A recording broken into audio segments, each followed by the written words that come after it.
Hello, everybody. Hope everybody is well. Need to mute. One second. Can you hear me? I suppose you can hear me now. Hey, everybody. Great to be back on the Ask Abhijit show. I am reporting live from the venue of the G20 Summit here in New Delhi. And it's great to be back on the Ask Abhijit show. It's been such a long time. I've been traveling. I've been busy doing things. So here I am. So let's see who all is there on the live stream. I can see Shivansh, Ashutosh, Vinay Kumar Sahu, Daily Dose of Gaming, Rakshit Mishra, Shadow, Pratyush, Yashika Batra, Pranay, Gautam Paida, Suryakant, Abash, JJ, Varun, Dutt, Kapil Singh, Pavan, Chabukswar, Kanishka, Satish, Chauhan, Priyanshu, Tiwari, Sarthak, RP, Anand Reddy, Shashank, Sarvesh Desai, Dr. Jaishankar, Soham Umbare, XP Gamer, Dhruv Nathwani, Karan Alabat, Ardesh Sharma, Anjan Mukherjee, Maverick, Krishna, Matthew Perez, Nightshed Gaming, an excited science user, Akhand Mapping, Sabana, Amogha, Devanshu, Bharat, Nandish, Raju, Nikhil, Avyai, Rohit Uza, Jayant Kumar, Basic Maths by Sush, Mrityunjay, Viraj Rajput, Akshay Shinde, Vladimir Zelensky, Indrajit Singh, Rajesh,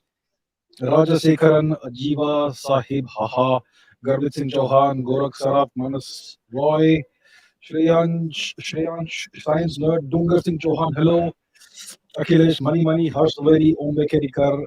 I can see some names that I've seen before many times. Good to see you all. Divya, Kawasaki, Manu, Aviral Bhatnagar, Prince Purohit, and so many other people. So it's great to see you all. It's been such a long time. I'm so glad to be back on the Ask Abhijit show, and we're gonna do a whole live stream from what's it called? The International Media Center at the Pragati Maidan Complex, Bharat Mandapam Complex, New Delhi. This is where the show is happening. And in case you are interested in seeing what this place looks like, I have a few angles that I could offer to you. I would let's see what angles I can offer. Take a look at this. I have multiple angles today. It's been a long day, and I'm just having some fun. So let's see if I can. Let's see how good the Wi-Fi holds. The laptop that I have has a good internet connection. Let me see if I can take you all around and show you what this place looks like. Let me one second. Maybe I can bring this over here. Okay, let's see. Let's see if I can show you the place. All right. So this is what the place looks like. Here we are. I hope the image isn't frozen or anything. But this is the place. It's a huge place.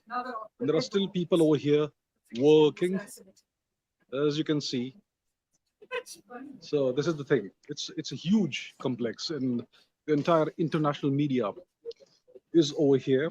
There are lots of places where media people can sit and work. Excellent internet connections, reasonably good Wi-Fi as well. And as you can see, it's enormous. So just a quick uh, look at the place, and now let me get back to the laptop, and we shall continue from there. I will take your questions for the next minimum 1 hour, maybe a couple of hours, and let's see how this goes. So let's get back to my work station. Okay.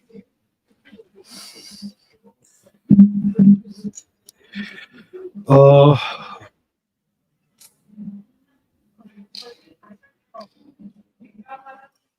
okay, this should do it. All right, now let's take some questions. All right. Mic doubling. Okay, let me just turn off the thing from my phone, so that way it'll be fine. Okay. All right. So what? Okay. Did the Prime Minister, did Mr. Modi invite me? No, Mr. Modi did not invite me. I was invited uh, very kindly, very graciously by the government of India to come and cover this extremely important summit, the G20 summit. This is India's G20. This is India's presidency of the G20, and India has done a fantastic job of organizing the whole thing, the entire event. Not just this summit, but overall the entire all the activities that happened over the past year in more than 60 cities in the country, more than 130 events, if I'm not mistaken, and millions of people took part in some form or the other. So yeah, it's been a brilliant job by the government of India. So many people have participated, and okay, it looks like there are still two mics on. Okay. Can you all hear me now properly? Or do we still have echoes? I hope we don't have any more echoes. Sometimes this is what happens when you yeah. Is it all good now? I'll just check the live live chat and see. All right, everyone's saying it's clear now. Outstanding. Good. So yeah. So I was invited by the government of India. I'm very thankful, very grateful to the government for inviting me here. Wonderful place. And that's why I'm doing this from here today, to give you a glimpse of how things are over here. So I've been invited as a media person. I'm not really a journalist. I'm a geopolitical observer and analyst. But yeah, I mean, it makes sense for someone like me also to be here. Apart from, shall we call, what shall we say, the legacy media, some of which you may see behind me if you recognize faces. Anyhow, yeah, that's what. Let's see some other questions. Miguel Diaz says, "What happened to Mister to Herr Olaf Scholz's eyes? Eye. I think he wears an eye patch over one eye. I think he had some kind of accident while jogging or cycling. I think it was jogging. The bicycle accident was Mr. Biden, right? So I think Mr. Olaf Scholz was jogging and maybe he fell down or something.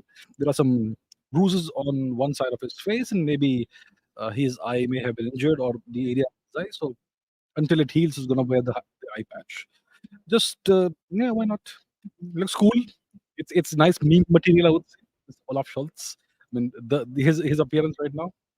Uh, Prathamesh says, your take on the Bharat name change. Well, it's not official. The government hasn't made any announcement that we're going to change the name from India Bharat. Okay, what's happened is that there have been certain government communications in which the Prime Minister of India has been referred to Mr. Modi, the Prime Minister of Bharat. Okay, in the official, what do we call it, communication, right? Printed communication or media communication, the Prime Minister of Bharat. Similarly, Madam President has been referred to in writing as the President of Bharat. And today, during the G20 summit, when all the world leaders were there, in front of the Prime Minister, it said Bharat, not India. So it's not really a name change. The Constitution of India refers to India, that is Bharat. So we already have two official names, right? We have two official names, and many foreign countries also refer to India and Bharat at the same time. So when I was a kid, when I spent a few years in Switzerland, and over there I had this poster of all the flags of all the countries in the world, and you had the names of the nations beneath each flag. And for India, it said India and into brackets Bharat. So that was like 30 years ago, or I don't know, 40 years ago, 35, whatever, right? So even at that time, they referred to India as India and Bharat. At that time, India's population was about 600 million, less than half of what it is today. So that's how it was. So I don't think we are officially, the government is officially changing the name to Bharat and uh, rejecting the name India. I think both names are going to be equally valid. There's been no statement, no communication from the government that we are going ahead with a name change. If you do a name change, it's going to be a logistical headache at least. You're going to have to change. If you remove the name India and insist on only calling it Bharat officially, then you're gonna have to change every passport, every Aadhaar card. You're gonna have to change all the official documentation wherever it of whatever kind it is. You're gonna have to change your currency notes and coins and whatnot. And you're gonna have to make some changes at the United Nations level and other other levels. I think it could be a logistical headache for sure. I mean, it would cost some money. We do have the money to do that, but do we really want to do that? There, the name India does have some brand value, so I think we can use both names. The government can use both names, and it's choosing to use one right now, Bharat. So that's perfectly fine. It's perfectly legitimate. There's nothing unconstitutional or wrong about it. So I get my gut feeling is that India is not gonna officially change the name, but in official communications we're gonna use Bharat more or exclusively Bharat, but officially it will still be known by two names. And there are lots of countries like this. For example, China, the official name in Chinese is Zhongguo, but everyone outside China calls it China. Greece, we call it Greece, but its actual name is Hellas. Japan, the actual name of Japan in Japanese is Nihon, right? And what about Germany? Deutschland, Alemania, Germania. It has so many names, like like Professor Desiraju says. So many nations are known by more than one name, and especially when it comes to a nation like India that's so ancient, like thousands and thousands of years old, and it's so large and uh, so it's been so influential. It's going to have multiple names, and various nations are going to refer to us by various names. So that's fine. So I don't think there's any name change, but it's interesting to see that certain sections of Indian society and the political class and the academic class, perhaps they have been very upset about any possibility of a name change, any potential name change, and they've been coming out very vociferously against it. And that tells you that there's a certain attitude that these people have. Um, these are the old ancien régime, the old elite, the ones who benefited from the Nehruvian era. A very small group of people, a small coterie of people who have had all the power and all the privileges, and who have been the gatekeepers of information in academia and media and everything. And these are the ones who, you know, who see India as India and not as Bharat. I think everybody else, north, south, east, west, everybody thinks of a nation as Bharat more than as India. And Bharat is a civilizational term. India is a term that's been used by foreigners, and it's well, the roots go back to the Persians and the Greeks.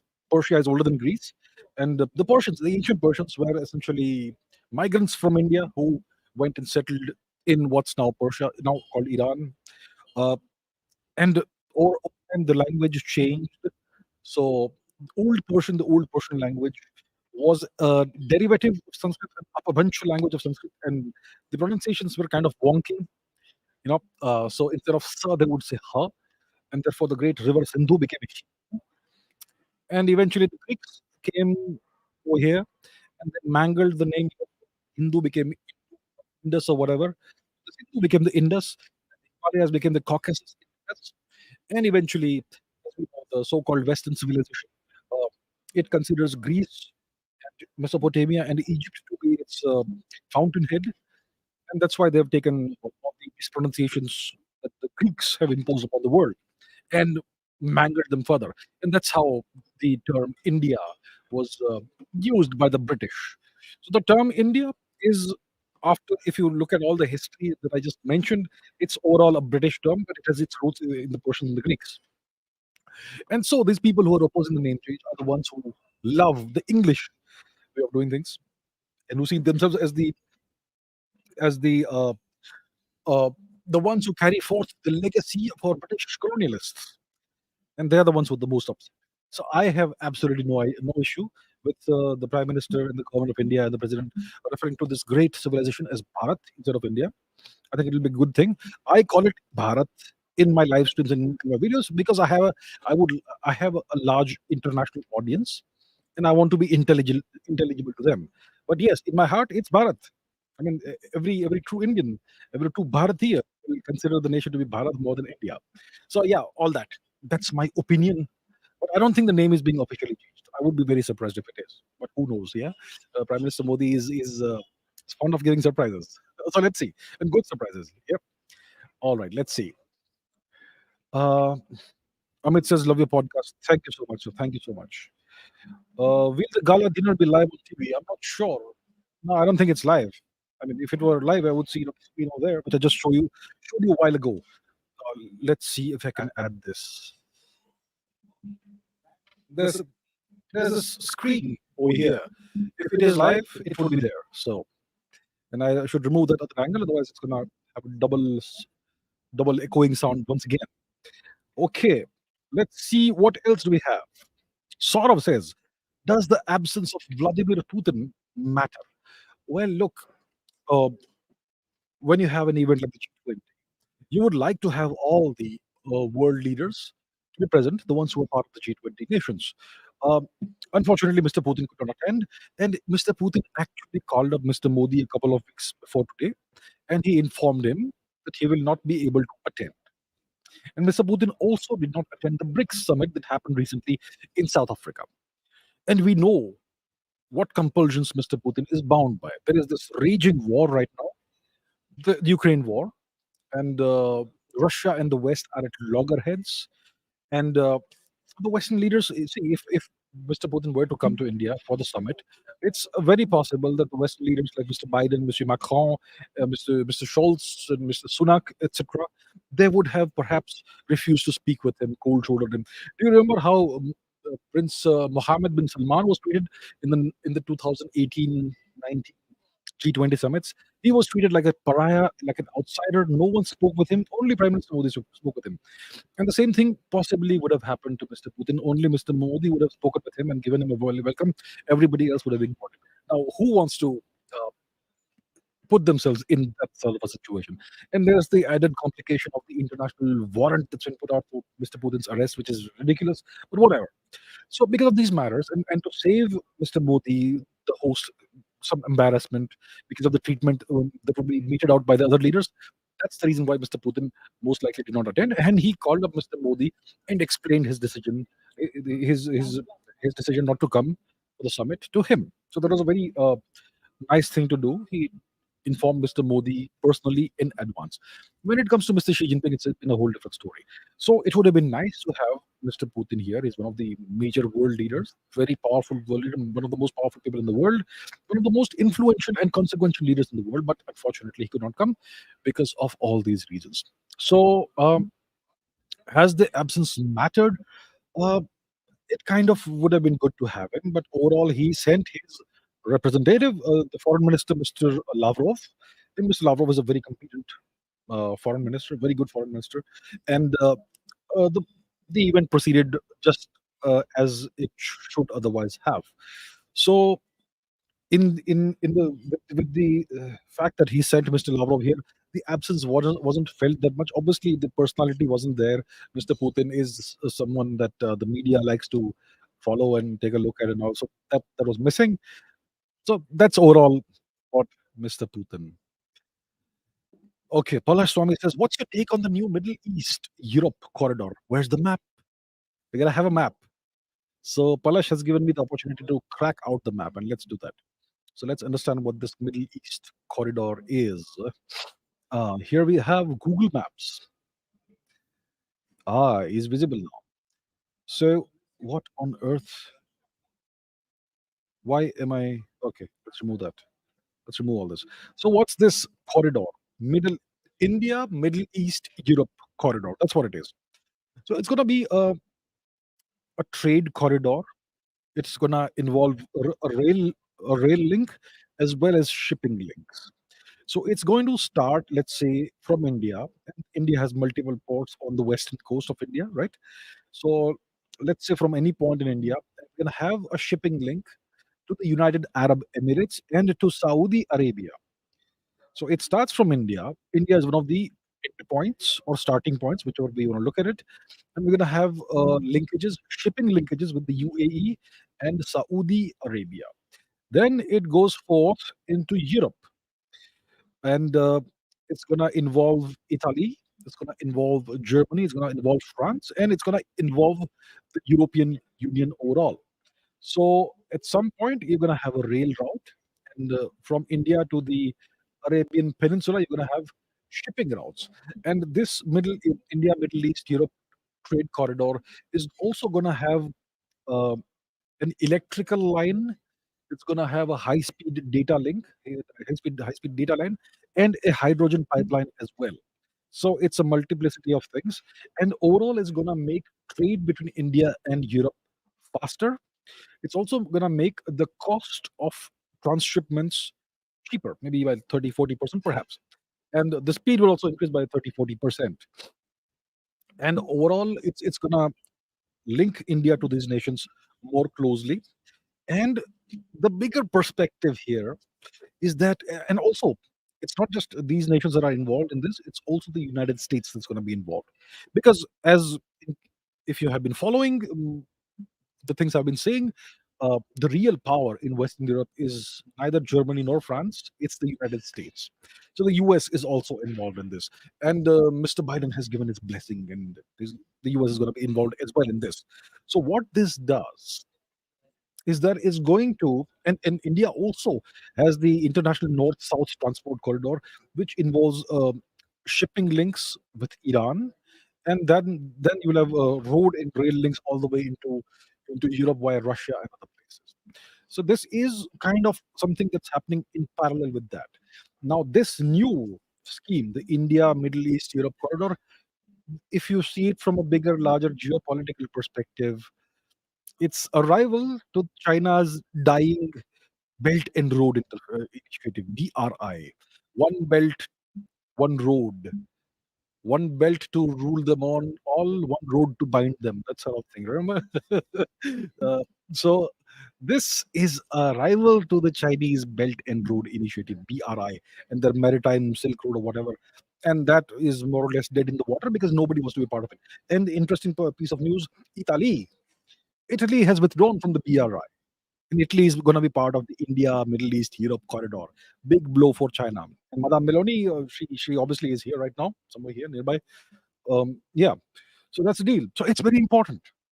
This is a very important new project, and yeah, so that's the thing, right? So all the nations are coming together, and nobody wants to deal with China. Nobody likes China. I mean, the this expansionist, imperialist, hegemonic power.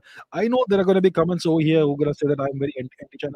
Hey, listen, we didn't start anything with China. It's the Chinese who have always been the aggressors, not just with India, but with all their neighbors. So I think the world has seen through what China has been doing and what China is up to and what China really wishes and wants and desires and dreams, right?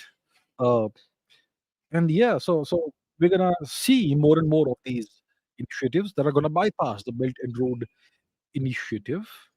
And see, in the case of the BRI, it's all run by China. The Chinese make it a point to say that this is our infrastructure project. Other nations are involved, but we are funding, we are financing it, and we are constructing it.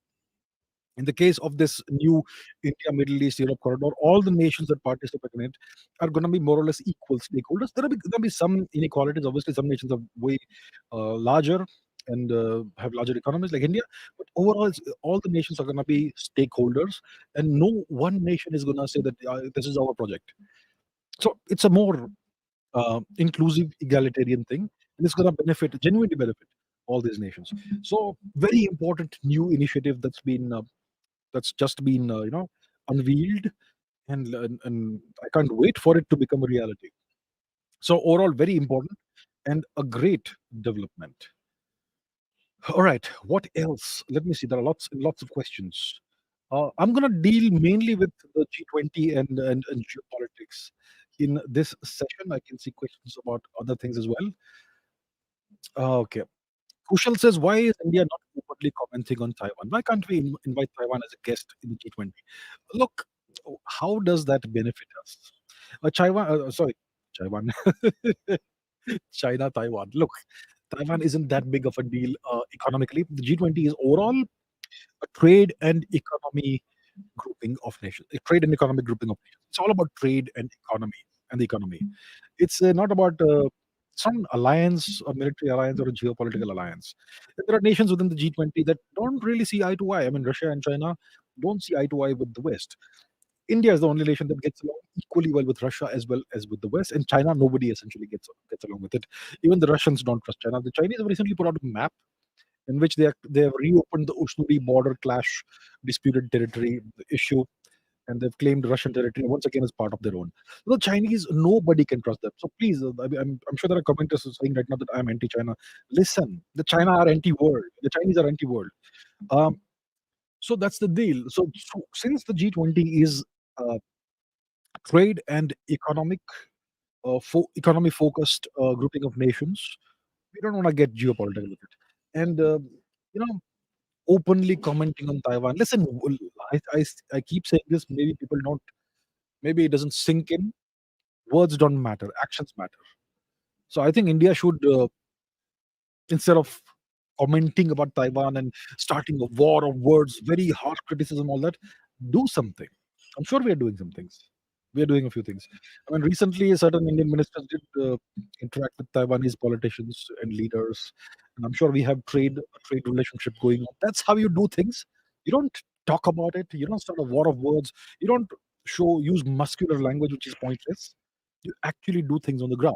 So that's the thing. And what's the point of inviting Taiwan as a guest in the G20? What are we going to gain from it?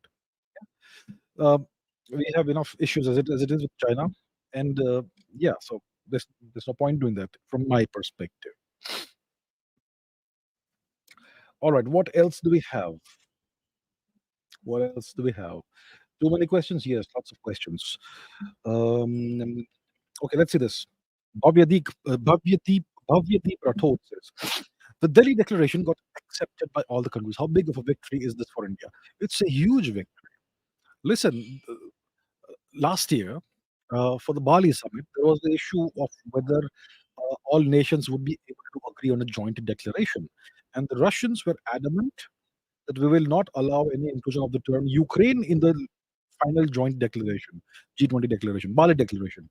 And the Chinese were also against using the term Ukraine. Eventually, some kind of consensus was reached, and Prime Minister Modi's words that this is not a time for war were used. Those words were used in the Bali declaration. This year, there have been, I think, it's a 37-page document. I have it open somewhere here. I'm not going to open and put it over here. It's a 37-page document. Who has the time to read it? I do, but most of you want to do that, I'm sure. So it's a 37-page document, more than 82 or 83 points, lots of paragraphs, and the word Ukraine is mentioned 4 times. Okay, it's mentioned 4 times, and once again the same language is used, which Prime Minister Modi had said to Mr. Putin that this is not the time for war. And somehow, I mean, this was expected to be a major stumbling point. It was expected that Russia would essentially block any usage of the word Ukraine or any reference to the war in Ukraine in this declaration. And it was expected that the Chinese would support the Russians in this. And I'm not sure how it happened, how it was done, but India got all nations, including China and Russia, to agree to the wording, the language that has been included in this joint declaration. The word Ukraine is mentioned 4 times, and there's also a significant portion on terrorism, which essentially is China throwing Pakistan under the bus, because the one nation whose major export is terrorism is India's temporary neighbor, Pakistan. Right, so it's a huge victory for India. Actually expected that this would be a major stumbling point, and I was thinking if it doesn't happen, even then it's going to be a big victory for India, because India has held this summit very well and conducted the entire G20 presidency really well. So I was of the opinion that even if the joint declaration doesn't happen, it's still a huge success for India. But this is like it's exceeded expectations. It's really exceeded expectations, and India somehow got every nation, all countries, including China and Russia, to accept this joint declaration. It's a huge victory for India. It okay. Sorry about that. There are some people who like to talk really loud for no reason, when you don't need to. Anyhow, uh, so it's a huge victory for India. It's a huge diplomatic victory for India. It shows India's leadership. It shows India's diplomatic prowess of getting everybody on board, including nations that are really not open to doing other things. I mean, Mr. Xi Jinping didn't come. He sent his number two over here, Mr. King Kin, or whatever his name is, the premier. and he was Mr. Xi Jinping's representative over here, and Mr. Lavrov was Mr. Putin's representative, and we got everybody along and got them to agree. I think it's a major, major victory, and this is after the fact that this declaration got accepted, which contains so many of India's initiatives. It's going to be it's going to go down in history as the most successful G20 summit till date, till the year 2023. The first G20 summit was held in the year 1999, if my memory serves me right, and it was held in Berlin. And so this is the most likely the 24th summit that's happened, and this is going to go down in history as the most successful summit until today. So it's a huge victory for India, and I would congratulate Prime Minister Modi and the chief Sherpa, Mr. Amitabh Kant, and Mr. Harshvardhan Shringla, and Dr. Jaishankar, and everybody else who has been involved in this huge victory, magnificent performance, very well done. I mean, what else can you ask, right? All right, all right. Let's see what else we have. I saw something. Yeah, here we are. XP Gamer says, "What do you think about the African Union's addition to the G20?" Well, it's high time. One of the criticisms that G20 has faced is that it's a grouping of the rich and powerful, right? That's one of the major criticisms that G20 has faced, and this criticism um, has some truth behind it. I mean, the largest continent in the world is Africa, and you're totally sidelining this enormous continent and every nation in it. So it's they talk about inclusivity and equality and all that, but they don't practice what they preach. So India has this has been India's initiative that we need to bring the African Union in and give it the same status as the European Union in the G20. So it's now essentially the G21, and this is India's doing. Some commentators will say that India, Russia, China all push for this. No, no, no, no, no, no, no. It's India. It's Prime Minister Modi and it's India who insisted that the G20 must include the African Union, and we made this happen. So today morning, it was officially announced that the African Union is now a member of the G20, and Prime Minister Modi invited the current leader of the African Union to join the other G20 leaders at the table. So it's fait accompli. It's done. I think it's a great thing. So now the G21 would probably account for more than 85%, maybe more than 90% of the entire world's GDP with the inclusion of the African Union. I think it's a very good thing. It's great for for the betterment of the world. It's great from the perspective of inclusivity, of taking humanity forward. Um, so yeah, I think it's great, and it's gonna make India lots of friends. It's gonna create a lot of goodwill for India in Africa. So it's not just about. So there's that angle as well, that perspective as well. That is gonna win India lots of friends, and for good reason, with good reason, because India made this happen. Nobody else was willing to make this happen. The Chinese these days are portraying themselves as some kind of leader of the global South. Well, it is the Chinese that have been exploiting Africa for resources. It is the Chinese who have been springing debt traps on extremely poor African nations. It's the Chinese that have been propping up dictators. It's the same way that the West does in Africa. But now that they are no longer on track to becoming a superpower, now they want to suddenly become the leader of the global South. Well, it's not going to happen. It's India that's made this happen. It's not China that's made this happen. So overall, I think it's a very good development, and I would like to once again congratulate India, the government of India, and Prime Minister Modi for making this happen. And you gotta give credit where credit is due. Who made this happen? It's the government of India. It's Prime Minister Modi who made this happen. It isn't somebody else who made this happen. Understand that. So I am giving credit where credit is actually due. All right. What else do we have? Um, what else? What else? What else? What else? Let me see some interesting. Okay. Mihir says, why does Uzbekistan and its other ex-USSR neighbors, why are these nations not part of the G20? Well, see, the original G20, it's not the G21, but the original G20 was essentially a grouping of the top 20 economies. That's essentially what it was. And for some reason, they included the EU, which is not a nation, but well, when you when you when you decide what the rules are, you can make any rule, and you can do whatever you want with it. So India then took a leaf out of the same playbook and got the African Union inserted into the G20. Wonderful, great job. Now, why is Uzbekistan, Kazakhstan, Tajikistan, Kyrgyzstan, and so on and so forth not part of the G20? These are tiny economies. That's primarily the reason why they're not part of the G20. They're tiny economies. They're very small economies.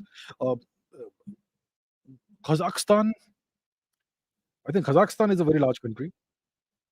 Uzbekistan, Kazakhstan. I think Kazakhstan is the largest one. Uh, let's consult the map. We have the map. Why don't we do that? One second. Give me a second. Okay, let's take a look at the map. Yes, I was completely correct. My geography is good, still good. Kazakhstan is the largest of these Central Asian republics. But unfortunately, even though it's so large, its population is very small, relatively speaking, and the economy isn't anything very large either. So it's primarily because of the small size of these nations' economies that they are not part of the G20. The G20 was essentially a grouping of the top 20 largest economies, and that's the reason why it's not there. Well, eventually you can bring every nation into it, and then it will become a new United Nations. So you gotta serve, you gotta have a certain objective agenda and all that. So that's the reason why it's not there. This is a good question. Abhishek says, how come China agreed on this joint declaration of the G20 leaders? What changed their stance? I think there is nothing in the language of the declaration that is specifically and explicitly anti-Russia or anti-China. And there are four mentions of Ukraine in the declaration, but none of the paragraphs, none of the language, none of the words actually point a direct finger at either Russia or China. So the language has been crafted in such a way that you do mention Ukraine, but you don't point an accusatory finger at anyone. You don't blame anybody for starting this or that or whatever.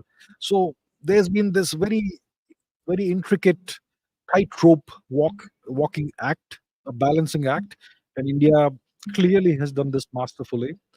And that's why the Chinese had no choice but to agree to the declaration. I'm still a little bit surprised the Chinese were able to, we were able to get the Chinese on board because they have had this very uh, obtuse uh, attitude from the beginning of India's presidents. They've been objecting to all kinds of things. They've been very petty, very vindictive, very cynical. They even objected to the motto of Vasudhaiva Kutumbakam, saying that they justified their opposition to this by saying that Sanskrit is not one of the languages that's part of the G20 official languages, and something like that. Extremely petty, you know, just annoying behavior. Well, that's China for you. So I don't know how India got made this happen, but full, I mean, kudos to Dr. Jaishankar and to Prime Minister Modi for even getting the Chinese on board. So great, great success. Great the success, like what you would say. Um, what else?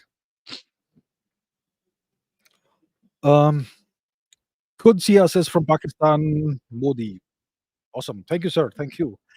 Um, what else? Are you tired? Are you tired of this whole day? After this whole day, it's been a long day. It's been a long day. I am kind of tired, but hey, you come here, you work. You come here, you do what you're supposed to do.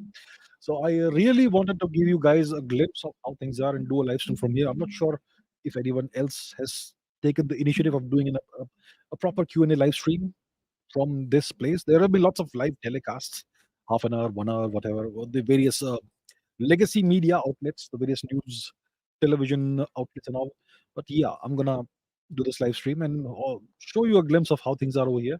I think I showed you the whole thing once, roughly, and yeah. So yeah, I'm a little bit tired, but hey, I have way more energy left in reserve, so I'm good. Okay, what else do we have? Ahmad Jyoti Biswal says, did the West raise Russia-Ukraine war at the summit? I'm sure they must have tried to raise it. And there is some reference to Ukraine, like I said, in the joint declaration, the final declaration. But overall, India was able to smooth things over and get everybody to come together. So if you If you have seen the telecast of the various sessions of the summit, the first day of the summit, there was no mention of Ukraine. I'm sure there must have been mentions of Ukraine and discussions over Ukraine during the diplomatic negotiations that went into the drafting, that were part of the drafting of the joint declaration. It has, I'm sure it came up, but India was able to get this done. So great. All right. What else? Um, Saurabh says, "Why is Bharat not in the G7?" Well, it's interesting that the past few G7 summits, India has always been invited in those summits. I can think of at least the last two summits in which Prime Minister Modi was one of the invitees, a special invitee, right? So officially, India is not part of the G7. Well, India should be part of the G5 or the G3 actually, because India is already the fifth largest economy in the world.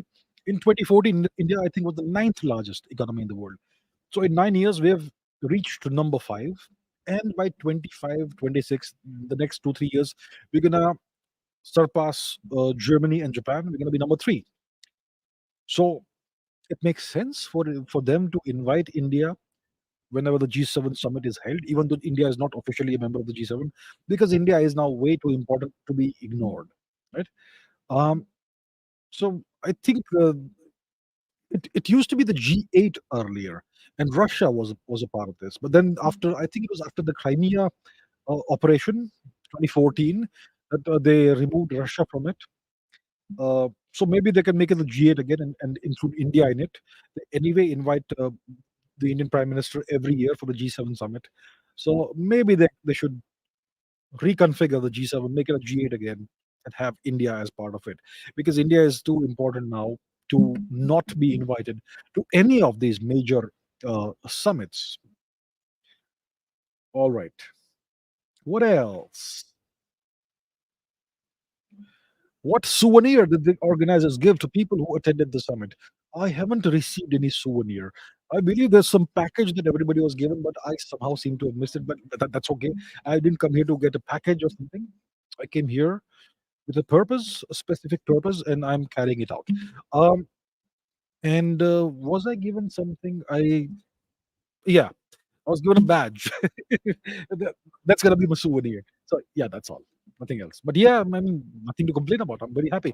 Incredibly good facilities over here. There's nothing that anybody from the media or would have to complain about. It's all very well done. Very well done. So kudos to the organizers.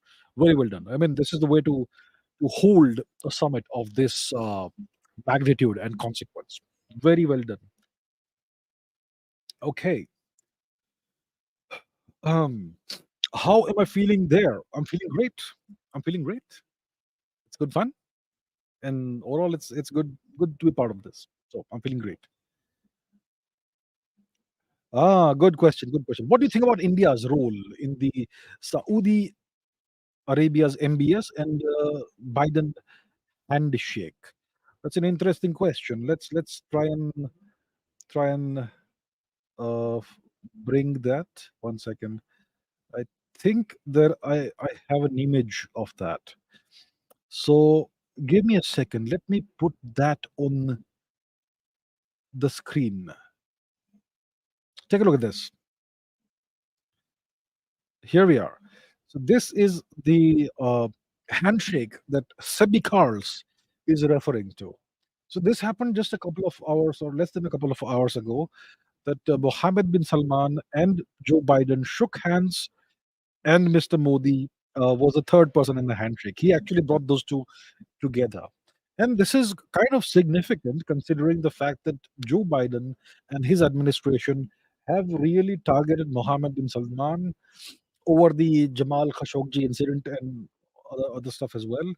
And yeah, it's not been a good relationship ever since Joe Biden came to power, and even before that. So the Americans have really gone after Mohammed bin Salman. They have targeted him for being a human rights abuser and whatnot. The standard playbook.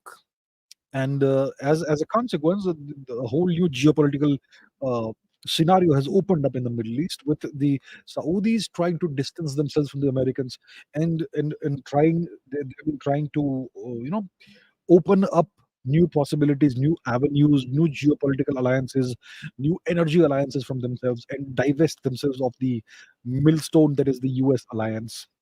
So, considering all that, it's kind of a significant event that Joe Biden and Mohammed bin Salman shook hands at the insistence, or with the uh, facilitation of Prime Minister Modi, and Mr. Modi was the third person to hold their hands. So I think it's good. So it demonstrates, the entire world knows the history behind these two gentlemen, and the very uh, fraught history that the US and the Saudis have the past 5 or so years. The whole world knows this, and the fact that Mr. Modi was able to get these two guys together and have them shake hands, that's this is highly symbolic, and it's important. It tells us that India is able to get things done, and India is able to make people resolve differences and patch differences up and come together despite differences. So this kind of tells you that India's stature and India's importance in the world is genuinely rising. I mean, if if it was not Mr. Modi, if it was somebody else from some other country, I don't think that person would have been able to get these two guys together. Especially considering the treatment that Mr. Mohammed bin Salman was given in previous G20 summits. Very poor treatment, very cold treatment by the same countries that are now, well, quite warm towards it. So yeah, I think it's great. I think it's great. Uh, what else do we have? The new trade route from India to Europe shows new alignment, where Israel is working with two strong Arab nations. So Turkey, China, and Pakistan's response would be what? What should we be ready for? Well, look, Turkey and Pakistan. Look, birds of a feather flock together. Turkey and Pakistan have a lot in common. The Turks overall, they don't like the Pakistanis. They don't like Indians as well. Okay, and that's a from that comes from a racist perspective. But keeping that aside, uh, so like I said some time ago, the India, Middle East, Europe trade corridor is a direct challenge to China's Belt and Road Initiative. It's a direct competitor. It's something that aims to replace that. And with this new trade corridor opening up, it's going to be an incentive for many nations to choose India's trade corridor rather than China's trade corridor. And Pakistan has been part of the BRI. Pakistan, you have had the China-Pakistan Economic Corridor. I'm sure you're all aware of that. The CPEC, which is dead. What's happening there? The Chinese invested like I don't know how many $billion there. What happened? Show me a single project that's come to fruition. So that's dead. So what can the Chinese and the Pakistanis and the Turks do? Well, Pakistan, nobody wants to have their hands. Nobody wants to be involved in Pakistan. I think even Mr. Xi Jinping and his minions know that Pakistan is a temporary nation. Look, once again, I'm not being flippant. I'm not making fun of Pakistan. I know the people in Pakistan who are our blood relatives from India's perspective. They are facing terrible times. But listen, what can I say? The Pakistanis have been bleeding India for the past 70 years. So please don't expect me to care too much and to feel very sorry. Really sorry. I really feel bad for the people of Pakistan, but well, that's how it's that's just the way history works. The cycles of history work like that. National borders change. Artificial nations disintegrate. Pakistan is an artificial nation, and Pakistan is a temporary nation. I wonder how long it will last. Maybe 3 years, maybe 5 years, maybe 1 year. Who knows? It seems that like certain parts of Pakistani territory are already no longer governed by the army, right? So I don't think Pakistan is a nation of much consequence today. What can Pakistan respond? I mean, in what way can Pakistan respond to India? Pakistan is no longer in the same league. I mean, it's not even 1/10 of the league of India anymore. That's how far India has progressed in the past 9, 10 years. So in the past, the Americans would insist on hyphenating India and Pakistan, India, Pakistan, India, Pakistan, India, Pakistan. Well, today the entire hyphenation has changed. It's India, China, India, China. Nobody talks about Pakistan anymore with good reason. India is no longer in the same league as Pakistan. India is gone way ahead of that. So who cares what Pakistan's response is going to be? A nation that's hardly standing on one foot. How can it respond? What can Turkey do? Turkey doesn't have the funds to create a parallel infrastructure, any infrastructure, any trade corridor that can compete with something that India and the US and the Europeans can come up with. And please remember that the way that Turks don't like India and Pakistan, or India, let's say India, but the Europeans don't like Turkey either. By the way, the Europeans aren't fond of Turkey. Remember that. So, my dear Turkish friends who may be watching this and who are saying that we hate India or we hate Indians, for the racist reasons that many of them give, well, the Europeans see you the same way. I'm really sorry to say that. Okay. So uh, Turkey doesn't have the funds or the wherewithal to come up with something that can challenge or compete with the forthcoming India, Middle East, Europe trade corridor. China has the funds, but nobody wants to deal with China. Italy has pulled out of the BRI. Other nations will also pull out of the BRI. The BRI is anyway half dead. What's happening? What new infrastructure is being built, and where is it being built? Nowhere. Okay, so there's all kinds of propaganda on social media. There are lots of propagandists.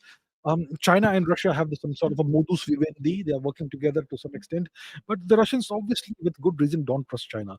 So I don't think China. See, if you are a bully, if you're a bully and if you are very poorly behaved, nobody will work with you, no matter how rich you are. That applies to nations. That applies to individuals as well. You got to have some manners. You got to have some respect for others, and that can only happen if it is genuinely something that you are. So China is, by at least the Chinese Communist Party. Look, the Chinese people are nice. I think most Chinese people are really nice people. And we've had 2000 years of good relations with China.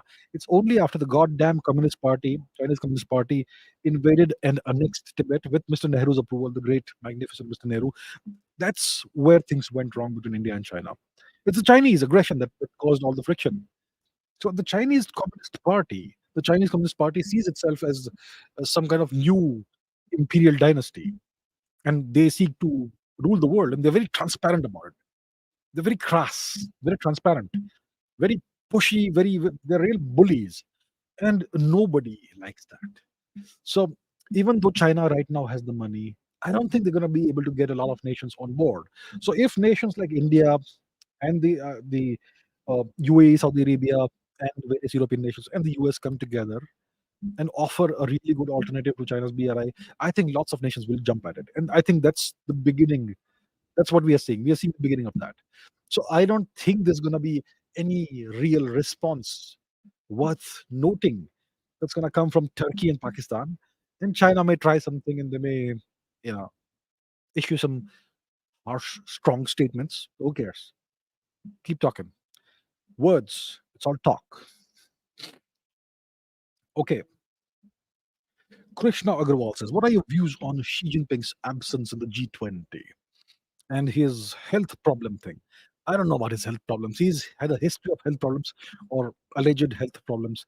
When he became the Chinese premier, or the Chinese supreme Darth Vader, which year was it? 2012. I think he went on a few months of vacation before he even assumed the leadership of China, to deal with some health issue. So I don't know what that is. He seems to have an apparent history of certain health problems, but there's no transparency on that. I don't think he has chosen to skip the summit for any health issue. I think it's a defensive move. I think he also knows that nobody at the G20 high table really likes him. He also knows that he has this major problem that he has created with India. Huge friction, all because of Chinese aggression. The deaths that happened in Galwan on both sides were because of Chinese aggression. Chinese are solely responsible for that. And all the border disputes they have with various nations, including Russia. Who's created those issues? The Chinese have created that, and they have this increasingly tense relationship with the US. The US has essentially imposed various kinds of sanctions on the Chinese when it comes to semiconductors and so on and so forth. So there's this very tense relationship with the US. It's not a good relationship. It's a rough relationship. Uh, and if we and nations like France and Germany and Italy, they're going to be on the US side, right? So essentially, there is no warmth for Mr. Xi Jinping at the G20 high table. Mr. Putin is absent, and Mr. Putin also doesn't trust Mr. Xi Jinping. And Mr. Modi and Mr. Xi Jinping don't have a good relationship entirely because of the actions of Mr. Xi Jinping. Mr. Modi and Xi Jinping met briefly, very briefly, in Bali in last year's G20 summit. They also met very briefly in South Africa during the recent BRICS summit, but that's about it. Very brief interactions and not very friendly interactions for good reason. So Xi Jinping, one of the reasons he did not come is because he expected, and rightfully so, a cold, not very warm welcome in New Delhi, not only from his host, Mr. Narendra Modi, but also from the other world leaders. Nobody would have any warmth for him. So they would not ignore him the way they once ignored Mohammed bin Salman, but there won't be any special warm welcome for him. The other reason is that the Chinese are kind of jealous of the way the Indians have conducted the G20 presidency. India has taken it to a whole different level. More than 60 cities, more than 130 events across the length and the breadth of the country, including in Jammu and Kashmir, including in Arunachal Pradesh. And India has shown off its incredibly vibrant, diverse culture, the incredible energy of its youth, its increasingly sophisticated and powerful technological capabilities, infrastructure, so much. India has done what nobody else has done with this 1 year's presidency, this 1 year term of the G20 presidency. And at the end, it was going to be a successful summit, even if all the leaders did not agree upon a joint declaration. Well, now we even have that, so it's the icing on the cake. So the Chinese are kind of jealous, not kind of, but actually jealous of what India has achieved during this 1 year. India took initiatives that nobody else took, and India has been positioning itself as the leader of the global South. India has ensured single-handedly that the African Union is not now part of the G20, the G21. The Chinese have never pushed for that. So because India did such a good job, the Chinese are jealous, and maybe Mr. Xi Jinping thought that if he doesn't come, he's going to take some sheen away from the G20 summit. Well, haha, Mr. Xi Jinping, a very petty, cynical move, a very negative and defensive move, but it's come to nothing. It's come to nothing. And the message it has sent the world is that China is not a serious and responsible nation. The G20 is about solving problems. It's about taking the world forward in a good direction. It's about dealing with big issues like climate, with the energy crisis, with fuel and fertilizers and stuff like that. And China doesn't want to be part of that. That's the message it gives to the world. China wants to be part of the BRICS, where it's the biggest thing around. It doesn't want to be part of the G20. It doesn't want to participate. Mr. Xi Jinping will send a minion, his number two. So it sends a very negative message to the world about China, that China is not a responsible power and China is not serious about any responsibilities that it claims to have taken on. So overall, it's a very negative move. It's a very cynical move. It's a defensive move. It's a petty, jealous move. They even objected to the term Vasudeva Kutumbakam. I mean, how much more petty can you get? So I think Mr. Xi Jinping has done the world a favor by not coming. Who wants his presence over here? Who wants his shadow in New Delhi? It's a good thing. He did the world and India a favor by not turning up. His number two was mostly invisible. Mr. King, QING, and the summit went off really well. It would have been a kind of a burden to have him over here. So, Mr. Xi Jinping, thank you very much for not coming. I don't think you have any health issue. You were just petty and jealous, and even by not turning up, you ended up failing because the summit went off really well. The most successful G20 summit in history. There you go. Okay. LOL. What else? खाने में क्या मिला? All vegetarian food. Really nice food, all vegetarian. Okay. What else? Okay, we already dealt with Africa. Okay. Is there anything? Was anything mentioned about Niger in the meeting? While none, I mean, I saw all the official live telecasts, the broadcasts, uh, and there was no mention of Niger. Anything? Niger is not the G20 grouping of nations is not a geopolitical grouping of nations. The what's on the agenda is trade and development and the economy and certain other issues. Geopolitics is off the table. What's happening is in Niger is a geopolitical issue. It's about the people of Niger and the coup leaders who have popular support. It's about them rising up against European or more specifically French neo-colonialism. That's what this coup is about. And there's no point discussing that in this meeting. It's the meeting is not for that purpose. It doesn't have any kind of geopolitical agenda. So there was no mention, as far as I know, of Niger in the meeting. Bobby says, don't you think you should have both names?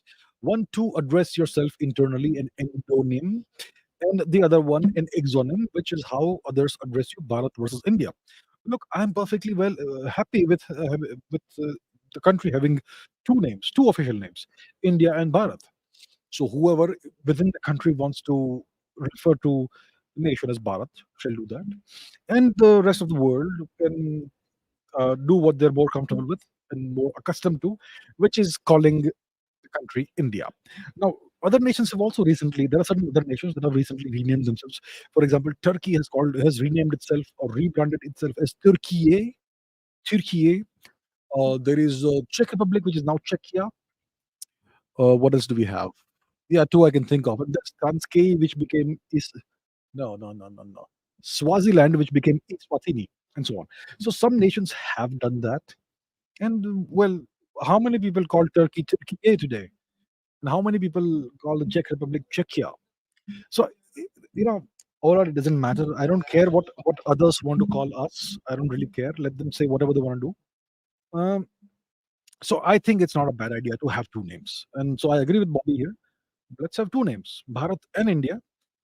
There's a certain amount of brand value also attached to the term India. I mean, are you gonna call the Indian Ocean the Bharatiya Ocean now? Uh, I don't. I mean, I have nothing against that. I mean, I call the South China Sea the Champa Sea, right? But that's a process that'll take time. Brands do change over time. For example, Twitter is now X. People still call it Twitter, but in a couple of years they're gonna call it X, I'm sure. So these things happen. So I think it should be a more natural, organic process in which people see. I mean, there are cities like Mumbai. That Mumbai used to be called Bombay. Some people still say Bombay, but most people now say Mumbai. Chennai used to be Madras. I'm not sure if people still say Madras. Everyone says Chennai, as far as I know. So in some cases it takes longer. In some cases it's faster.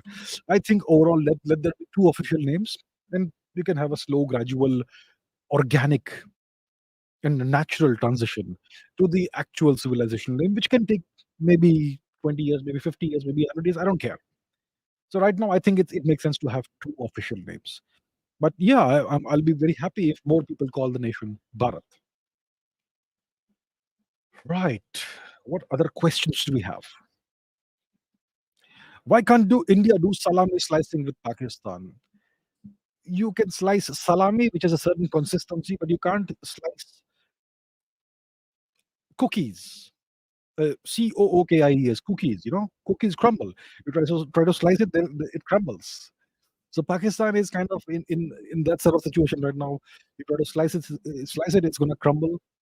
I think Pakistan, sadly, is for them is just a matter of time. It's going to crumble. So yeah, let it happen on its own. Why do salami slicing or anything? Okay, what else? Okay, Samarth Gandhi says, what's the global biofuel alliance that's been launched recently? Many are betting on biofuel. There are companies working on producing biofuel using marine algae and seaweeds in Bharat as well. So this global biofuel alliance that was launched recently or today, I'm not sure, very recently by Prime Minister Modi, is a new initiative that calls upon nations to use a 20% ethanol blending in in petrol, gasoline. The Americans call it gasoline. We call it petrol. So right now, I think India blends about 10% ethanol. What is ethanol? Ethanol is ethyl alcohol. What's the chemical formula? It's kind of rusty. I was good at organic chemistry, but what is it? Okay, it's ethanol. It's grain alcohol. It is a synthetic chemical which is also something that occurs naturally through fermentation.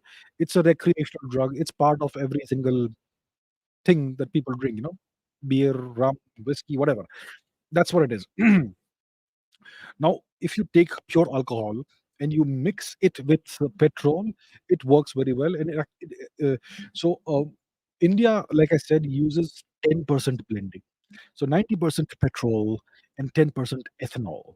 I think there are several European nations that also do this. 90% petrol, 10% ethanol. And that kind of reduces the amount of carbon emissions that are emitted, uh, the amount of carbon monoxide that's given off by the burning of this fuel, and also the amount of hydrocarbons that are emitted as part of the exhaust of the vehicles.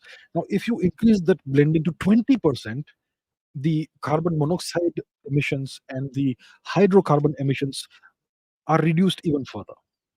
So, the Global Biofuel Alliance is about urging nations to adopt a 20% blending standard.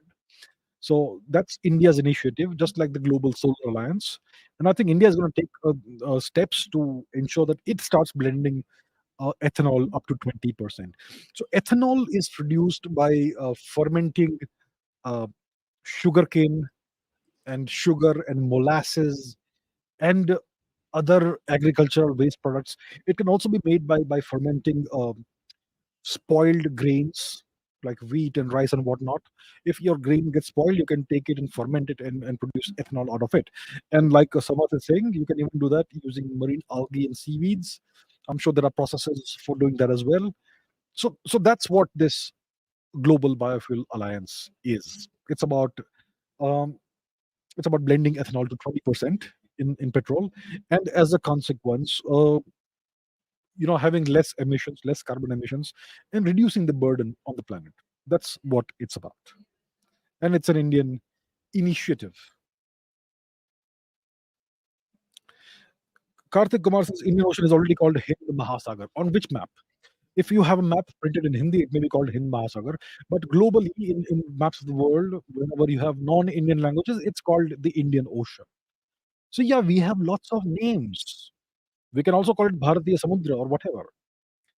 Okay, so that's all right. But even the word Hind is an exonym. It comes from the word Sindhu, the name of a great river which still exists. And the Persians, our ancient cousins, could not pronounce sa. They had lost the ability to pronounce sa. So they replaced that with ha, and that's how Sindhu became Hindu, and which gave rise to the name Hind, and so on. So even the word Hind is an exonym. All right, let's understand that. So the correct word is Bharat, but it'll take some time for that to be adopted. All right, what else do we have? Hum, hum, hum, hum, hum. Sabana says, should China be kicked out from the G20? I don't think that will happen. China is way too powerful, way too important to be ignored to that extent.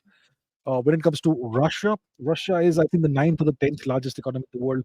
So you can kind of do that. And obviously, there are other issues with Russia as well. So I don't think that China will be kicked out from the G20. I don't think there's any move to do that. I don't think there are any calls to do that. Um, and I don't think it's necessary or even desirable to kick China out from the G20. What do you achieve by doing that? What do you achieve? I mean, is there any tangible beneficial outcome for anybody by kicking out China? They will still do what they're doing. It's just being like spiteful and petty, but it achieves nothing. That's the thing. Yeah. So that's the deal, right? So I don't think that's going to happen, or even if it's really desirable. So Hansraj says it's C2H5OH. CH4OH is methyl alcohol, and C2H5OH is ethyl alcohol. Yeah, good. Thank you. I hope you're right. I think it sounds about right. It's been a long time since I looked into organic chemistry, but yeah, I think you're right about this. So thank you, sir. Thank you. Okay, Samana Satish. I'm sorry if I've mispronounced your name. Uh, are there discussions about electric vehicles? I heard that India wants to reach its use of EVs target by 2032. Um, what target does India have? 30% EVs, 10% EVs? I'm not sure what it is. Um, so I am not aware of any discussions about electric vehicles in today's sessions of the G20 summit. Um, so I don't think they were discussed. I will have to look at the joint declaration to see if there is any mention of electric vehicles, but I don't remember hearing about that today. So yeah, as far as I know, this wasn't discussed, but I'll double check. I'm going to have to read the entire 37-page declaration to make sure that it wasn't there. So let's see. Um, yeah, India is taking the lead when it comes to green technologies, renewable technology, renewable energy. Uh, and yes, I think India is targeting 10% or 30% electric vehicle penetration by 2030, 2032, thereabouts. Um, so yeah, I think India is taking the lead in these things, and it's a very good initiative. It shows that India is way more responsible than China is, for example. Yeah. Okay. Okay. What else? Can the G20 give India any economic growth opportunity? That's what Shantanu Jha asks. So we just discussed. I cracked out the map, didn't we? Didn't I? So we discussed the India, Middle East, Europe trade corridor, which is going to involve rail links and shipping links as well. It's going to have an electrical connection, electrical power cable. It's going to have a hydrogen pipeline. It's going to have a high speed data cable. That's going to open up lots of economic growth opportunities, trade opportunities. So the G20 is all about trade and the economy. It's about nations coming together, talking about trade and economy, and furthering their interests in a variety of mutually beneficial ways. So it's all about economic growth opportunities. That's the whole point of the G20. The G20 is not about geopolitics. It's about economics. It's about trade. It's about finance. That's what it's about. So yes, of course, it will. This thing that I just mentioned, the India, Middle East, Europe corridor, the trade thing, that itself is going to open up lots of economic growth opportunities. So yes, the answer is yes. Okay. Sri Kumar Menon says, not sure why Indians are getting so excited about Vivek Ramaswamy running for US elections. Take a look at Rishi Sunak. Any benefit for India? So look, any US citizen of whatever origin is going to prioritize their national interest over everything else. That has to be understood. Indians, today Dr. Subhash Kak put out a tweet that Indians are a very emotional people. It's something I have personally said many times on this channel. Indians are a very emotional people. Everything is about emotions, and many Indians don't think rationally. Oh yeah, hamara admi hai. He's our guy. The skin color is similar to mine. Yeah, good. What? What tangible benefit does it bring you? You have what's his name? Sundar Pichai, who's the boss of Alphabet or Google. You have Satya Nadella, the boss of Microsoft. I mean, what benefit have they given to India? Do you see Google Maps, and do you see the boundaries that are until recently represented? And do you see if you click on, shall I demonstrate that? Let's do it. Let's demonstrate. Okay, that's beside the point. It's going to waste unnecessary time. The point is, these people are U.S. citizens, and they're going to prioritize the well-being and the welfare and the interests of the U.S. This is something that every Indian has to understand. Indians get so excited and so emotional about things so easily. So you know what? It's nice to have Vivek Ramaswamy. He's going to bring more visibility to Indians, to Indian Americans, and to India overall. But it's not going to benefit India. Okay, he's going to prioritize his national interest. Look at his statements. Look at everything they're saying. Look at his foreign policy that he's putting out. It's all about the US. And I would not compare Ramaswamy with Rishi Sunak. Rishi Sunak is more of an appointee than an electee. Um, and once again, what's the benefit for India? So yes, I agree with Sri Kumar. He's a very valid point. Um, Spartan Bhagwa says, did Putin ever want Russia to join NATO in the past? Uh, when Putin was a newly minted, fresh president of Russia, he actually wanted Russia to join Ukraine. Well, today he has learned a lot of lessons, and he's no longer that naive. So yes, he did want to join NATO, and the NATO, well, the Americans just laughed it off, laughed at him. Who the hell do you think you are joining NATO? Ha ha ha. That sort of thing. So yes, once he was naive, he was more idealistic, perhaps, and yeah, so he learned his lesson. He did want to join. He did want Russia to join NATO. Well, that's never going to happen. Okay. Pritesh says, could the state of Texas gain independence? Well, you never know. There's been a sporadic Texas independence movement, the Lone Star State. Uh, Someday it may happen because, well, you see, the US is occupied territory.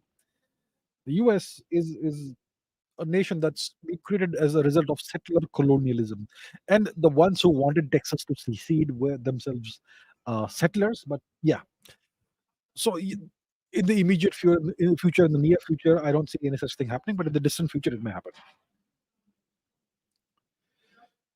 Um, Om Bekirkar says, can India soon become a permanent member of the UNFC? Soon? No, I don't think so. By 2030, maybe. Who knows? But there's a huge amount of resistance right now from essentially from the Chinese. Uh, they don't want India to have the same status and the same powers as them in the United Nations Security Council. And even the other nations are very reluctant to see this happen. I mean, the UN Security Council, the composition of the UN Security Council is something that was decided in 1945, roughly in 1945. The victors of the Second World War were given those privileges, and that's a time that's like almost a century ago now, and we're still living by that. It's like the Indian Constitution, which was drafted by who knows what people and who knows when. You know, things need to change. So I don't think it will happen soon, but eventually, no one can stop India. We're gonna be there. We're gonna be everywhere. We kind of already are everywhere, aren't we? I mean, you go to Niagara Falls, and you'll feel like Niagara Falls is in India, and some foreigners are there just to see it. But most of us are Indians around here, so we are anyway everywhere. But we're gonna soon matter a lot more. Okay, let's take a few more questions. A few more questions. Um. Okay, what is this? Om Kulkarni, are there any expectations on space technology collabs from tomorrow's session? I'm not sure if space is going to be on the table or on the agenda. When it comes to space technology collaborations, ISRO does collaborate with various space agencies. The current Chandrayaan 3 mission, the lander, I believe it has an instrument, a retro reflector that's been given to them by NASA. It's a passive instrument. It's something you bounce laser beams off of to measure the precise distance between the Earth, and the Moon.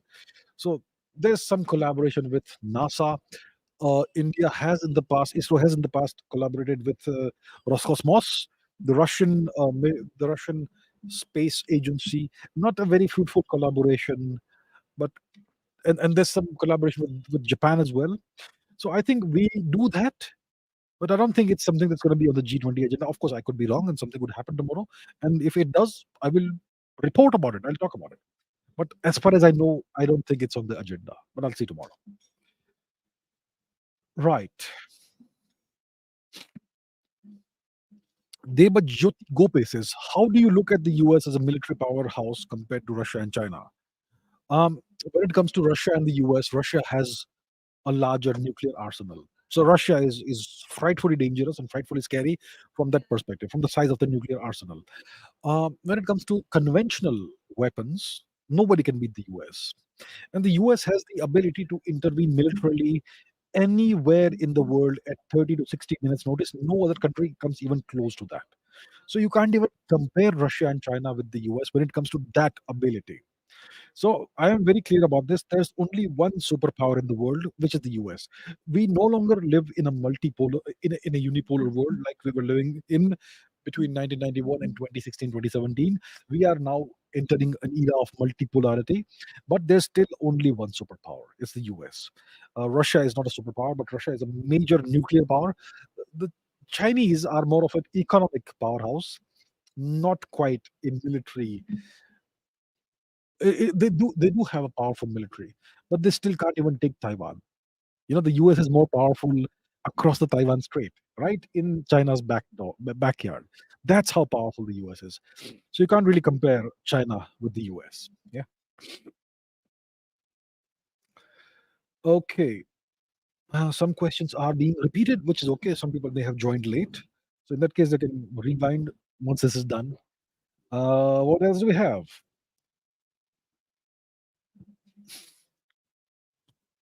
What do you choose, Bharat or India? I choose. Look, I think from a non-emotional, from a practical perspective, I would say we should keep both.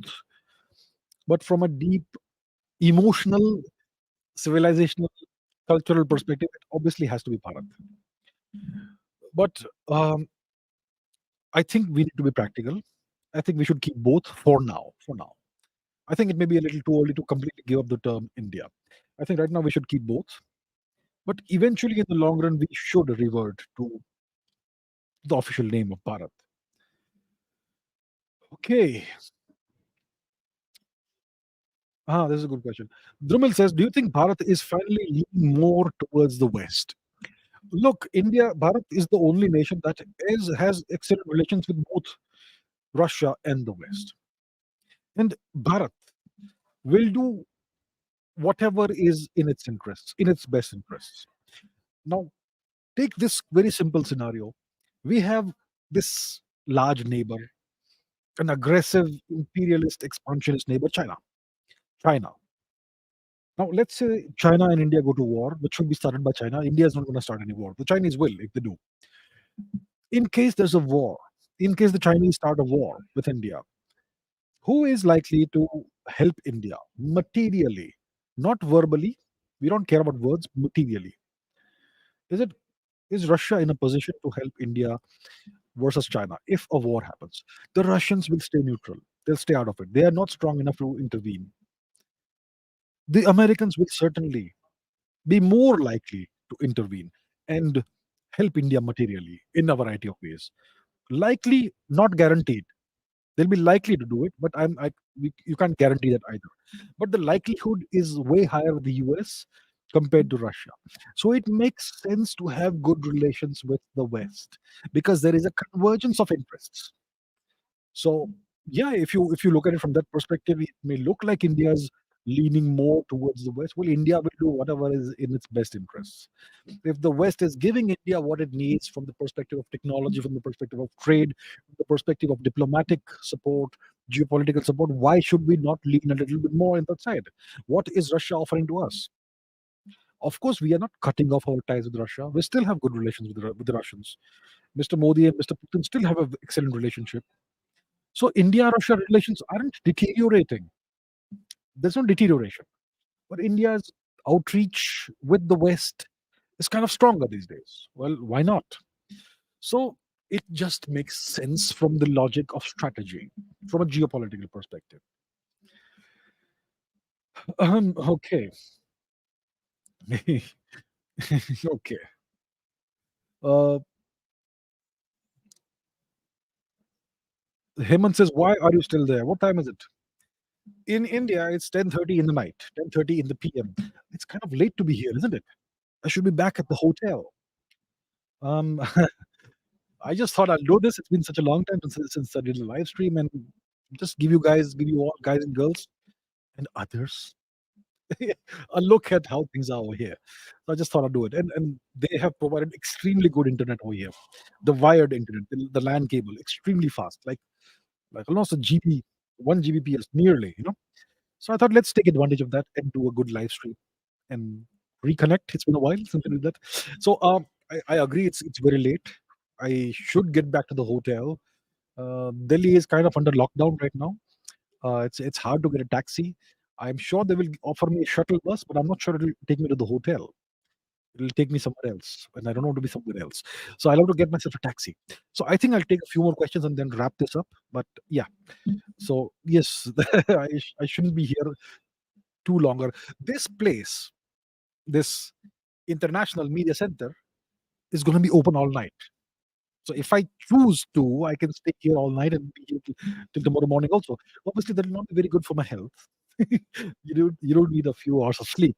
So I think I'll choose caution over valor, and I will go back to the hotel soon and sleep. Before I do that, let me take maybe two, three more questions. Um, uh, uh, Sommajit says, Sommajit, what's the future of the Arctic? As the ice melts, who will control this valuable region? Well, if you look at the map, where's the map? Here's the map. You gotta see the map for this. Where is the map? Here's the map. So if you take a look at the Arctic region, not the Antarctic, you will see that Russia has a huge presence there. You will see that Canada and the US have a presence there. The Russians sold Alaska to the Americans, so the Americans have a presence there. And I once had a question from somebody from these from Diomede Island, I think the little one, which is in the Arctic region. Anyway, that's a completely it's a complete digression.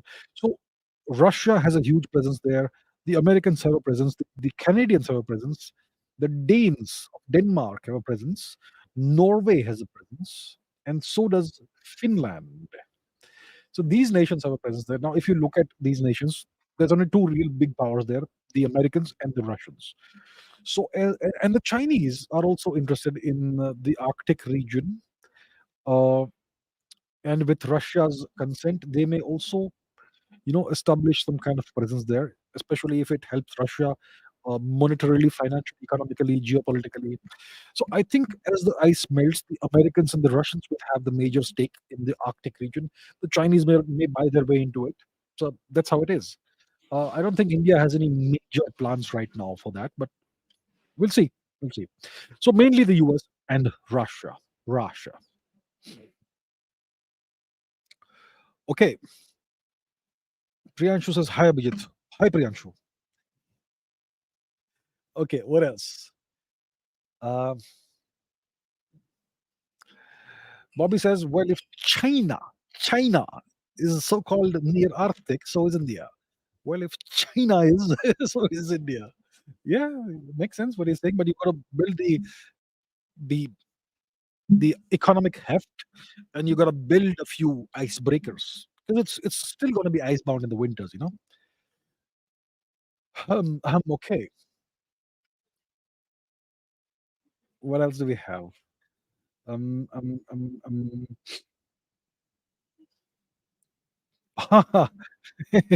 Oh yeah, nobody mentioned Mr. Trudeau, Trudeau. How is Trudeau meltdown coming? I did see him somewhere in the mix, but I don't think he has much of a presence today. So yeah, I don't know if any meltdown is coming, but I did see his face briefly. Who met him? I think it was Rajiv Chandrasekhar, minister, who I met recently, who went to receive Justin Trudeau at the airport. But I don't think he's been really very active or very visible this time. uh, Aldous MLBB, thank you, sir. Appreciate it. Um, what have you been dreaming lately on the Arctic? I think India should be making a presence in Antarctica. You're closer than just about anyone, even though it's halfway around the world. Argentina and Chile have a very significant proximity to Antarctica. So does Australia. So does New Zealand. Um, and even the French have certain islands in that region close to Antarctica. Even the British do. So yeah, it's another interesting mix that we have when it comes to Antarctica. But for India, it's a straight line, straight road to Antarctica. You just, if you are, let's say, you are standing on the beaches of Saurashtra, and you just take a ship and go straight south, you're gonna reach Antarctica. Nothing's gonna come in the way. So I think India should dream bigger. India should dream bigger in many fields, many domains. India should think about the Arctic. India should think about the Antarctic. India should think about landing two or three Indians on the moon by 2035 on Chandrayaan 10. We need to dream big, and I hope we are doing that. Okay, let me take one more question. Sir, is your health good? You're looking energetic. My health is great. No issue. Thank you so much. um, um, um, um,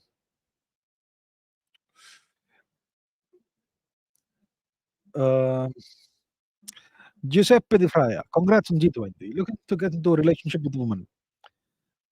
who, who should please be in charge of the relationship and wouldn't be okay with my future wife? Works a job the same as me. Listen, it depends on each person. Every case is unique. I don't know. I am a geopolitical analyst. I am not really somebody who is qualified to advise about relationships. I mean, maybe I am, but uh, that's something I don't do. I don't. It should work out for you. The right person, and then it depends on what works for both of you. I guess that's it. There are no hard and fast rules. Each case is unique. Each individual is unique. People come to me. I mean, in airports and all. Young kids. They come and ask me, "What should I do?" Uh, I'm in engineering. My dad wants me to go abroad, but I want to join the IAS. What should I do? I tell them I don't know you personally, so I don't know. Each person is unique. You should maximize your potential. You should do something that maximizes your potential. And if you really want to serve the nation, first serve yourself. First be somebody of consequence, and then you can serve the nation. So that's the thing. You can't give hard and fast advice, which is like one size fits all. Each person is unique.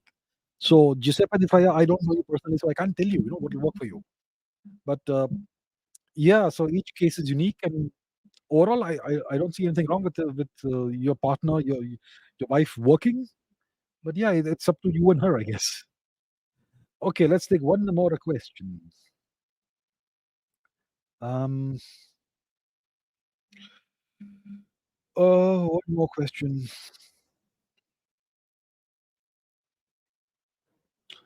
One more question. One more question. What should I take? Okay, let's just take this one. All this MLBB says, do you think more people need to be educated in the fact that Mughals were defeated by Marathas? I think it should be taught in textbooks. You look at the 1757 or whichever year it was map of India, color coded map of India. You will see there are no Mughals anywhere. The Marathas have taken over everything. The Marathas had established Hindvi Swarajya in the 18th century, and it is the British who defeated the Marathas, not the Mughals. So there are lots of well-educated people who come and claim that the British saved India from the Mughals. Those people are absolute. I don't know what term to use. I can think of a few terms, but I will not utter those words here. The language of Mordor. So That's the problem with lots of Indians. They think they know everything, and they unfortunately seem to be not aware of basic historical facts. So yes, I agree that everybody in India needs to be educated about the fact that the Mughals were destroyed, that they were defeated by the Marathas, who wiped them out almost entirely. The Mughal emperor was reduced to being the mayor of not just Delhi, not even Delhi, but only of the Red Fort. That's it. And the Maratha Empire stretched all the way to southern Afghanistan. So yeah, people do need to be educated about that. Right. I think with that, I'm going to wrap up this session. It's not quite a 2 hour session, but it's already over 90 minutes. So a decent, respectable length. So, so thank you everybody for attending this. I really appreciate it, and it's glad to do this. It's really nice to do this again, and I'm gonna revert back to doing this more often. The Ask Abhijit show. So, thank you everyone for attending, for watching, for all your questions. Apologies to those of you whose questions I could not take, which is most of you, unfortunately. But anyway, thank you so much, and I will see you hopefully very soon in the next Ask Abhijit episode. Until then, take care and keep raising your standards.